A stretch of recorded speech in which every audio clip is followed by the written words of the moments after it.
Welcome to another episode of Heresy from the Haven from lovely Spokane, Washington. We're your hosts. I'm Bob. I'm Nelson. And today, what are we talking about, Nelson? Today, we're talking about how to build an army. Build an army in Horus Heresy 3.0. Heresy 3.0, that's right. Yep. We're doing things a little bit different this time. We put together a little PowerPoint presentation showing some stuff that it's over my head. I'm glad you're smart with doing this stuff. But I think it's going to be a fun episode because there's a lot of people, I know I was struggling, and I saw a lot of commentary online of people struggling on how to build a force organization chart. Whether you're coming from Heresy 2.0 or even 1.0, or if you're coming in from 40K, maybe the first time to Heresy, or maybe you've never played any of these games before, we tried to put together a little guide to show you how we did it. And I'm doing it from a point of view of an army that I was playing avidly in 2nd edition, my World Eaters. And Nelson. Yeah, I'm doing a brand new army. I'm trying to show how you can take the Saturnine box set and kind of build an army out of it with as minimal wasted kind of models from it as possible. Right. So we're converting an army from 2 to 3. Yep. And we're building an army from scratch in 3. Yep. Dig it. But before we get into that, we first need to go over some kind of key concepts for how to build an army in Horus Heresy. The 3 key concepts that you need to keep in mind are detachments, battlefield roles, and prime slots. So we're going to just quickly go over battlefield roles first. This would have been what, if you're coming over from second or 1st edition, this would have been your HQ choices, your troop choices, elite choices, fast attack, heavy, Lords of War, all gone. This is how it works. Yep. Yeah. So battlefield roles, you have your warlord. That's going to be your Primarch. High command. These are going to be like your Praetor. Command. That's going to be all of your Centurions and consuls and everything. I'm going to interrupt real fast. Something we forgot to mention. We're coming at this only from the point of view of the Legion Libers, right? We're not looking at Solar Ox or Custodes or, well, I guess there's no Mechanicum, right? Yeah. So we're going to be using all the verbiage from Legion. So sorry to interrupt. So after command, you have retinue. These are your Praetorian and Centaurian command squads. Elites, that's going to be your veterans. So veteran tactical squads, veteran assault. Right. Some Legion-specific veteran like Terminators and stuff. And it kind of just swap with what we're going to come to with the heavy assault and elites, but it all makes sense. We have war engines. These are going to be your dreadnoughts. Troops, so that's going to be your tac squads, despoilers, assault. Basic infantry. Support, that's going to be your tactical support squads. It's a big, wide range. It's heavy support, tactical support, apothecaries, tech marines, some of the gun emplacements, I think. Quad accelerator platform. Kind of all over in there. Everything. Lord of War, these are going to be your falchions and... the big heavy boys. Big heavy tanks. Transport, these are going to be your rhinos. Drop pod, termite, I think for now, maybe more. Yeah. I'm not remembering all of them. Yeah. Heavy assault, these are going to be your Terminators. Yeah, Terminators, the big punch you in the mouth units, the hard-hitting units. Heavy transport, Spartan, and Land Raiders. I think that's it for now. There might be others. Yeah. I'm sure there'll be more coming. Armor, Predators. Tanks. Yeah. The cool tanks, the shooty tanks, Vindicators, Sakarans. All those. Recon, obviously recon squads. That's a wide range too, because you got recon, but you also have Sabers, the little small tank. Land Raider Explorator. Sneaky units, right? Yep. That's kind of what's in there. Vehicles with outflank, infiltrate, that kind of stuff. And then fast attack, javelins. Spikes, all that kind of stuff. So good to know what each of your units, what their battlefield role is. When you dig into the Legion books, what you're going to see is everything is broken down by these categories. And then every unit entry, when you look at it, next to it will be one of those symbols indicating which battlefield role it has, because after that, you're going to see detachments. Detachments, yeah. So detachments work different in different games, right? In 40K 10th edition, your detachments are like special additional rules for your faction. In Horus Heresy 2.0, detachments weren't really a thing. No, but closest would be Rite of Wars. Rite of Wars, right? And those would kind of, restrict you on how you could build your army and all that. Both of those cases, it's kind of detachments were like how you wanted to play your army. Right. Whereas detachments in 3.0 is how you get to build your army. This is your force org chart. Yes, exactly. Right. Yep. So there's a few different kinds of detachments, and we're gonna go over them here. So the first one up is your primary detachment, which you must take. Yes. You must take a primary detachment no matter what faction you are. Interesting enough, you'll see the different boxes in there. You've got your prime command 1, 3, or high commands, thanks. 3 command, 4 troops, 4 transports. You don't have to take any of them. No. I mean, you could take one of them. You could. I guess you probably have to take one. I'm not clear on that, but you do not have to fill this. But as we're going to talk about, it unlocks your other detachments, which is a big kind of separation from Heresy 2.0, where you had compulsory troop slots. Right. You had to take 2 tac squad. Yeah, you could take troops. You could take a high command and a rhino. Yeah, and that's it. Yep. Right, out of this. So that primary Crusade detachment, I think that's the only primary detachment out right now. Detachments are things that it seems like the journals are kind of coming out and adding new ones. I would love to see a primary detachment that's a tank company or a Terminator company or a drop pod army. Or I think we're going to see things like that coming out in the future. Yeah. So then you take your primary detachment and you fill a command slot, and the command slot will unlock your auxiliary detachments. And so you can see here that we have 7 auxiliary detachments. We have an armored fist, which is going to be for transport, heavy transport, tactical support, which are going to be 2 troops and then 2 supports. Your armored support, this is how you bring your tanks. And to be clear from anybody porting over from 2nd edition, each one of those is 1 tank. There are no longer squadrons of tanks, right? Yep. Yeah. Heavy support, so this is your dreadnought. 1 dreadnought. Just 1 dreadnought. Combat pioneers, 2 recon slots. You sneaky boys, yeah. Shock assault, that's going to be 2 Terminator squads. Punch in the mouth, boys. Yep. And then first strike, your 2 fast attack. Right. So depending on what kind of unit you have that's filling the command slot, depends on how many of these auxiliary detachments you unlock. If you have a console, you'll unlock 1 auxiliary detachment. If you have a plain Jane Centurion, you can unlock 2 of these. And bear with us as we're going through this. We're going to end this episode with us actually showing exactly how we use this system to build our armies. So that's what's so potentially you have your high command can either unlock. We'll get to it. The Warlord detachment, and another one we'll get to, an Apex detachment, or one of the auxiliary detachments. And then any 3 of your command, if you fill, let's say, the high command and 3 command, that unlocks any 4 auxiliary detachments. Right? Exactly. So, and then the additional attachments, your Warlord detachment, that's how you take your Primarch.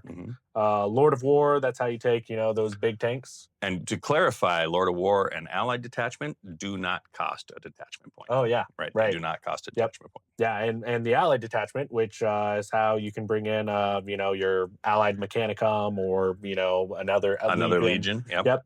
And something to note about the Allied detachment is if you bring a command for them, you will unlock auxiliary detachments for your Allied detachment. Right. And there's no limit to how many Allied detachments you can take other than 50% of your points. Yep. So I could build a 2,000 point World Leader army and do 500 points of Death Guard, 500 points of, as long as I'm filling that Allied detachment, Word Bearers, anything else I could bring them in. Yeah, and I don't think there's any limit to Allied detachments this edition on scoring or anything. No, they work exactly. Yeah, there's no Allied, matrix this edition. So a lot of flexibility. Yep. The last thing to note on this page is you'll see a couple of these slots have a kind of a halo around them. That indicates that this is a prime slot. And we're going to be talking about prime slots in a little bit. Those are really cool, really flexible and flavorful additions. But that is your primary and auxiliary detachments. We're going to go next into Legion-specific detachments. So every Legion has at least 1 Legion-specific detachment. And these are kind of what your Rite of Wars became in this edition. Yeah, your Rite of War has... let's see, it's got a special rule usually attached to it, a detachment attached to it, a gambit for challenges attached to it, and then a special reaction attached to it. Right. Yep. And so a couple, I think, world leaders have two special. We have two Rite of Wars, one before Yeah. Angron gets wings and one Yeah. after Angron gets wings. Yeah. He So drank his Red Bull when he got his wings. yep. So you can look at right here. I'll go over Headhunter Leviathan, right? In 2.0, that Rite of War basically would allow me to take Headhunters as troop choices, but it restricted me as I couldn't take more heavy support than fast attack. In kind of line with that, the new Headhunter Leviathan detachment that I can take gives me 2 prime recon slots and then 2 veteran slots, but those veteran slots, or elite slots rather, can only be taken up by Seeker Squads and Headhunter Kill Team units. Right. And where my Berserker cadre is the one that I'll be using in the army you'll see in a minute, the heavy slots, this is where we were talking about, it gets a little funky earlier. In the main book, when you see those heavy assault units, those are usually Terminators, and the guy with the sword and the bolt are usually veterans. Yeah. But my Rampagers are the heavy assault, and my Cataphracti Red Butchers are the veterans. Yeah. But this one I have to use my Rampagers as the only option for the heavy assault. Yeah, that's a very common theme for all of the Legion, right. detachments is, one of their special units having to be the unit that takes up one of those slots. Because it fits with the fluff of the Rite of War itself. Yep. Right? Yeah, exactly. So, and then we'll go into the last kind of detachments. We have Apex detachments. The only way to take an Apex detachment is from a high command. So for us, for Legion, it's a Praetor. High command, or actually there is now PDF units. There's the Optio, or... let's not dig into those two. Yeah. We'll be here for hours. Right. So your Apex detachments, these are really valuable detachments. If you were looking at the auxiliary detachments a couple slides ago, you'll notice that there's not really a whole lot of elite slots to be taken there.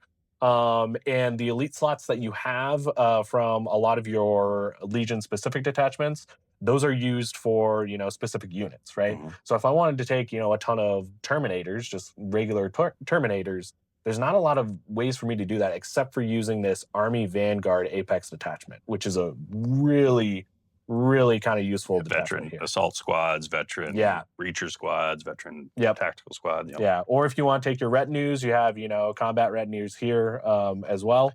So a big thing to keep in mind with that officer cadre, the one in the middle, is we're going to get to this when we talk about my army list, but a Bear Centurion, not upgraded to a console or anything like that from last edition, has a rule called Officer of the Line 2. Yep. That means he unlocks 2 auxiliary detachments. So you could take your Praetor, use his 1 detachment point to open up Officer Cadre, put in a Centurion, which unlocks 4 more auxiliary detachments. It's really pretty awesome. 2.0, there was never really a reason to bring a Centurion, right? Like why? Like they're so valuable now. Yeah. I love that change up, and I really also enjoy having characters in almost each unit because of the whole challenge matrix that's happened in 3.0. Yep. Yeah. So there, this kind of detachment system is really, kind of encouraging you to bring more characters, and then you're rewarded with that when playing with the gambits and challenges and everything. Right. So it's a really good system. It feeds back into itself really well. So after detachments, we're going to cover those prime slots, right? So basically, any of the slots that you see in those detachments, if you fill them with that unit, you have you unlock basically a prime choice, which can change a couple different things. The first one is a Master Sergeant. So this is basically if you were filling up a troop slot, you could basically upgrade the sergeant of that unit to a Master Sergeant, which is going to give him +1 to attacks, weapon skill, leadership, and he also gains the champion subtype, which means he can be in challenges. Yep, exactly. And then combat veterans is another prime slot. So basically, it's a +1 to the leadership, cool, intelligence, and willpower of the unit. Right, and those first 2 are for usually for units. Yeah. Right. So the first one is upgrade just the leader of the unit, the sergeant of the unit. Second one upgrades the whole squad. Yeah. And then that third one, Paragon Battle, your favorite. It's good. So this one can only be chosen, I believe, on a command squad or a command. Only, and not you'll see the Iron Halo is not on the high command. It's only on command. Yeah. So this is for your Centurions or your consoles, right? Or the Legion Champion. Or Legion Champion, and it's going to give him +1 attack, +1 weapon skill, +1 ballistic skill. Makes him a tank in Yeah, challenges. huge. Like the really, Legion Champion. really good upgrade there. Special assignment would basically, again, can only be taken on a command, but would turn a regular command slot into a high command slot. Which means second Praetor. Yeah, true. You can take a second Praetor, yeah. Yeah, and then, my personal favorite, the logistical benefit. So what this does is allows you to add a Force Org slot to the detachment that can be used for anything that isn't, I think, High Command, Lord of War. Just, the Lord of War, remember, and the Allies don't require one, but it basically unlocks just the auxiliary detachment. One of those first brick ones. Yeah. Right. Yeah. So basically it's like, hey, I want to try to fit in, let's say I want to fit in a, Predator, right. but I don't want to take, the whole detachment for tanks. Right. I just want to take this one guy. Well, if, I'm, again, filling up my primary detachment, my troops fill up, that prime slot, I can use logistical benefit. I can take that one Praetor. Right. It gives you that one Praetor. It gives you that auxiliary or that detachment point. And Nope. it's interesting, too. You do have to sacrifice potentially upgrading the squad to be more powerful, but you take one less HQ choice. Yeah. Or command choice. Yeah. Right? And now you can take, whatever kind of unit you want, right? So you can see in this example here, the Army Vanguard Apex detachment, they filled up the elite slot and they used that to take a Leviathan Dreadnought. Right. Yep, with the prime advantage, logistical benefit. So, and one other note on the logistical benefit is that it can only be used once per detachment. Oh, interesting. Yeah, so you can't just all primes. Oh, all primes are once per detachment. Oh, okay. Well, yeah, there you go. So moving on from the list building, those are kind of the big things that you need to keep in mind. Bob, do you want to talk about how you built your world leaders? Yeah. So, yeah, I do. I want to talk about it. You'll see some models in there are still unpainted. I've had to make a couple changes to some units. All right. So this is a World Leader army I've been playing a lot, traveling around to a lot of events with, and porting it over I thought was going to be pretty challenging. It ended up not being at all. I did have to kind of change a couple things around, what units went where. I've added a second Rhino, and a assault squad I was in the process of building, and then I had to build a couple new characters. You'll see they're still in white there. But if you look at my Crusade primary detachment, you'll see that I put to the left there detachment points. So my Praetor's giving me 1 detachment point. Next one down in the primary is the Centurion giving me 2 detachment points. The Champion giving me 1 detachment point. The Librarian giving me 1 detachment point. The 5th unit there listed is the Tactical Squad times 10. And hit their upgrades, the Spoiler Squad times 11, which I'll tell you a funny story that I kind of made a mistake on these. Because times 11, because in this edition, there's no cap on, with Rhinos being transports in the last edition, under any unit that could take a Rhino said 10 or less could take it, even though the transport capacity was 12. So now it doesn't say that, and you're taking the Rhino as a separate slot. So you could take an 11-man squad and put it in a Rhino and still have space for one more character, which is the problem you're going to see I ran into. So there's my 2 troop choices: Tactical Squad, Despoiler Squad. Prime on the Despoiler Squad is the Master Sergeant, and then 2 Rhinos with heavy flamers. That gave me 5 detachment points. The first detachment point I used on my Berserker cadre. I put in my Assault Squad, gave it Prime Master Sergeant because it's not the same detachment. So now I can use Master Sergeant twice. That was my 11-man Rampager Squad, which you're going to see where the problem fell in. And then 11 Red Butcher, Unit 11 is Red Butchers, 8 Red Butchers in the Spartan. They're riding in the Spartan. And then Armored Fist, Auxiliary Detachments, my second one, that's the Land Raider and the Spartan. My third one being my Tactical Support Squad of Meltaguns and my Apothecary. And then the 4th detachment is a single Dreadnought, and the 5th detachment is a single Dreadnought. But this is how I built the list you'll see right here. So primary Crusade, that's why I've got the numbers on them. Units 1, 2, 3, 4. That 1 is my Praetor. 2, 3, and 4 are my command. 5 and 6 are my troop choices. And then 7 and 8 are the 2 Rhinos. And that's what gave me my 4 detachment points. And there they are laid out separate, because at that point, nobody is in a vehicle yet. Mm-hmm. They are just out front. So there's my 4 characters out front, my 2 troop choices, my 2 Rhinos in the back. The next one is the first detachment I put together, which was the Berserker Cadre. And I've got the Assault Squad up front. Then the Rampager Squad is number 10, and number 11 being the Red Butchers in the back. And then the next one being the Armored Fist. There's my Spartan, number 12, and my Land Raider, number 13, or vice versa. And then the Tactical Support, single Apothecary. That's a little tough one. Now, another thing to point out that we didn't mention is there are detachments at the beginning of each Legion book that are specific. And I think there was one auxiliary detachment that was either 4 or 6 apothecaries. So for one detachment, you could take multiple apothecaries. That's one thing. They're going to be expanding, out over the lifespan of this game. Yeah, is adding ton of more and auxiliary more detachments. detachments. Yep, absolutely. Yeah. So that's my tactical support. You can see in all these, for example, I didn't use the troop spots in there. I just used the 2 support spots. And then the next one being those are 2 individual detachments, heavy support for one dreadnought, heavy support for the other dreadnought. So go back real fast to that very first one we showed. So now when you look at that, even though like the Land Raider was one of my heavy support detachments, is that right? Heavy support? The Land Raider was part of your Armored Fist, right. Yep. But now the Rampagers are in the Land Raider, and my Praetor is with them. Red Butchers are in the Spartan. They're not allowed to take any characters because that expansion hasn't come out yet.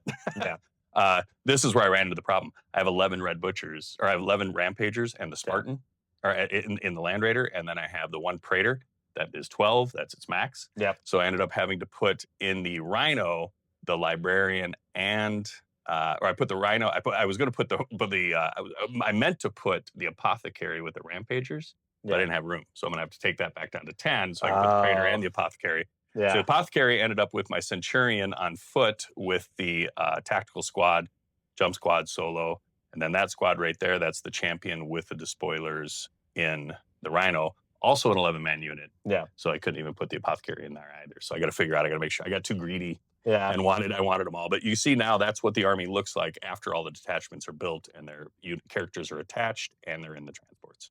So that's how I built it. Yeah. How hard was it converting from your 2.0 to 3.0? Not at all. Just had to add a couple more characters. Yeah.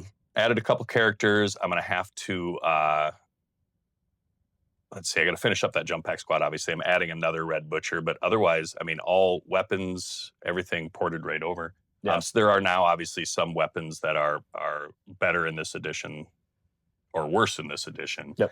I did have to pop a couple jump packs off some Rampagers because I only had an 8-man Rampager quad, so I had to pop that off to get. I popped 3 off to make it 11. Yeah. And I'll glue 1 back on and wait for my journal to come out. Yeah. But no, it's been pretty. I didn't have any issues at all porting anything over. It ported over almost directly, and it's not that much different really. It's going to function pretty differently on the table. I used to use a Warmonger to deep strike the Red Butchers. Yeah. Now they're going to be in the Spartan. But honestly, they're almost better in the Spartan.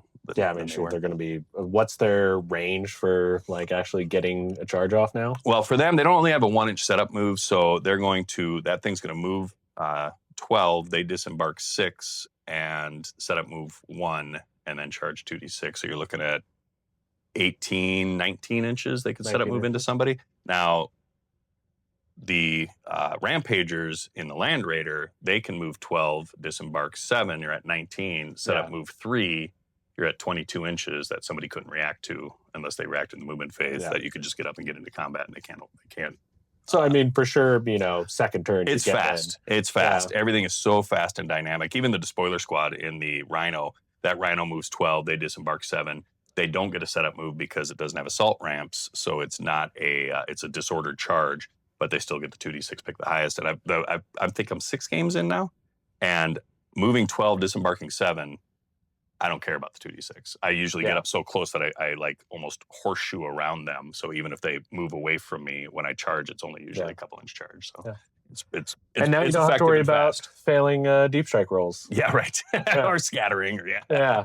But no, the army has been working. I haven't run this yet, 3,000 points. I've only run 1,500 points, which is obviously a lot of bigger units. I haven't done a Dreadnought yet in this edition. I haven't done a Spartan yet in this edition, or the Red Butchers.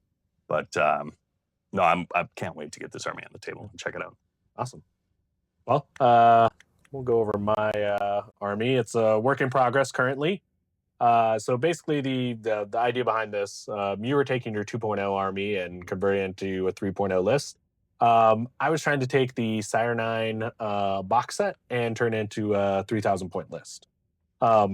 So in terms of detachments, I was actually pretty efficient with this. I have a primary detachment, that I fill with a Saturnine Praetor, Centurion, 2 tactical squads, and then a couple interesting things. So one of the from 2.0, a lot of people, will probably remember this. Alpha Legion could take a rewards of treachery unit. So that was one unit that we could take that basically, it was just part of our Legion rules. We could take a unit from any of the other legions, so long as it wasn't it didn't have the unique keyword, right? So that was how Alpha Legion players were taking, their Invictus Suzerain or Fulmentaris earlier in the edition, or whatever broken, busted unit we wanted. So looking at this, I was trying to take something that kind of filled a kind of a weakness in my army, and I decided on Sons of Horus Reavers. So these are the kind of power armored. And to be clear, that's the prime on the Centurion, right? That unlocks the rewards. Yep. Yeah. So that's kind of the interesting thing. Alpha Legion has a unique prime slot where basically if you fill a command slot with a prime command slot, you can use that prime slot to use the rewards of treachery, which allows you to take a unit. And that unit is attached to that detachment. Right? So your prime detachment actually has the Sons of Horus Reavers in there. Yes. Gotcha. But something also interesting to note, whereas back in 2.0, it was like, hey, this was just a rule that you had. You can take 1 unit. If you took that specific rite of war, you could take 3 units, but there was a lot of downsides to that. In 3.0, that's just a prime slot that you fill. So if I was to take, an Apex detachment with that command that and gets fill another prime, one, I'd get another reward to treachery. Sure. Yeah. So there's technically no limit or hard limit to the rewards of treachery, but it's dependent on how many, prime command slots you can fill. So, that's the prime slot for my command. The prime slot for my tactical squad is using a logistical benefit to bring the Saturnine Dreadnought. So also now in that detachment. Also in that detachment. Yep. So then my Saturnine Praetor, I'm using his Apex detachment to unlock the Army Vanguard. So that's the one with the 3 elite slots. 2 of those elite slots are being filled with the Headhunter kill teams. And then I'm taking a veteran tactical squad, all outfitted with disintegrators and 2 heavy disintegrators. And then their prime slot is being used for an additional logistical benefit. This is taking the Arachne Quad Accelerator platform. So now that's part of the Apex detachment. Yep. Gotcha. Yeah. And then my Centurion fills out 2, because he has the commander of the line 2. He gets to take 2 auxiliary detachments. The first one's going to be Shock Assault, and that's what's going to let me take 5 Saturnine Terminators. The second one is going to be Armored Fist, which is going to let me take a Land Raider and a Spartan.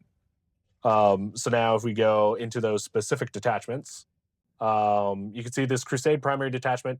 Saturnine Praetor is just going to be a War Axe, Concussion Hammer, Plasma Blaster. He's not taking the Deep Strike teleporter. The idea behind this is that this Praetor is going to run with the other 5 Saturnine Terminators, and they're going to embark on the Spartan. Gotcha. If you're building the Saturnine box set yourself, I wouldn't probably recommend putting your Saturnine Praetor and Terminators in a Spartan. I would pay just 60 points, give him the teleporter, and deep strike him. But I really wanted to paint a Spartan. I needed an excuse to paint a Spartan. So it's a good excuse. Yeah, this is how I'm doing it. The Centurion, he's going to be dual lightning claws, and he's going to be rocking up with the Sons of Horus Reaver attack squad in that Land Raider. Sons of Horus Reavers are going to be just 2 power fists, 2 lightning claws, and then the other ones are going to have chain axes. Then I threw in a Vexilla for him. The 2 tack squads, give them both Nuncio Voxes and power daggers on the sergeants. And then the Saturnine Dreadnought, I don't know what loadout I'm going to settle on eventually. Right now, he's just kitted out with the bare bones. The freebies, yeah. Yep, yeah. So that's my Crusade primary detachment. we go on to my Apex. So Headhunter kill teams. If you're an Alpha Legion player, you bring these. Yeah. You know, and you give them a multi-melta. These guys are my favorite units in the game. They're so much fun to just infiltrate up and pop a Rhino turn 1. Yep. The Veteran Tactical Squad, I used the Disintegrator sprue that came in that box, and gave them basically as many Disintegrator rifles as I could. I don't have high hopes for this unit. I think it's going to kill itself. Probably not. A couple times I've played against Disintegrator. Yeah. Yeah, they eat people up. But they're just cool. Like, it's just cool. So I'm going to take it. And they put out a ton of damage too. Yeah, I mean, it's you know, great benefit, great risk. And hey, maybe I, you know, hold them back and put them around the Arachne Quad Accelerator platform and give them 5-up invulns. Right. So that Quad Accelerator is my anti-deep strike. That thing is, I'm hoping it's going to rip apart that termite of yours. So, yeah, and with my Iron Warriors, it's probably going to, yeah. So that's my Apex. We'll go to the Shock Assault. These are just going to be your Saturnine Terminators. Only 5 of them because I want to run them with the Praetor, and they're bulky 3, so they just take up that. It's 24, so it's 6 of them at bulky 3, 24 him. Yeah. So and then and they're gonna have heavy disintegrators, particle shredders, and then power fists. So and then the armored fists. These are just my Spartan and my Land Raider. Yep. So that's how I chose to kind of build the Saturnine box set. I think I used everything in the box for this. Yeah. So, and anybody watching this one, make sure you know that's a extra Spartan I have. His isn't built yet. So when you see that the las cannons, missile launcher, that's all on there, they're not on there. Mine's not built. I got to paint it in sub-assembly. You bet. So I'm putting LEDs in it and everything. It has to be. It's that's gonna be cool. Yeah, it's but right now it's kind of all over the place in parts. So thank you for letting me borrow that. Yeah, the pictures. Sure. Yeah, and so those are our armies. You know, that's kind of where we're looking to go for the initial early stages of 3.0. What we're going to be running. Yeah, I'll be running that. I'm probably not going to run a 3 grand army anytime soon. I'm 6 games in. I did 5 at 1,000, 1 at 1,500. I've got another one at 1,500 on Thursday. Yeah. Probably easing because even the 1,500 point game I played, our faces were in the books all the time. Yeah. You know, so it was still, I think, 3-4 hours to get through 1,500 points. But there is no question that once you and your opponent both know these rules, 3,000 points in 3 hours ain't going to be a problem. I don't think so at all. No, I mean, it's 4 turns now for most of the missions, right? So yeah, and it's so dynamic. It's so fast. Things are moving so quick. Every one of those games I was in, it was the points were tight until the end. Yeah. And we're learning. We're not playing to win or lose. We're actually, why don't you move that back and do it this way instead? And that's the way we've been playing. And it's been a blast. I mean, I am super impressed with this edition so far. I think I want to do an episode soon where we're talking about my old man philosophy. I've been playing this game for a year or two, and what this edition is, like how they came about it. I'm very impressed with it so far.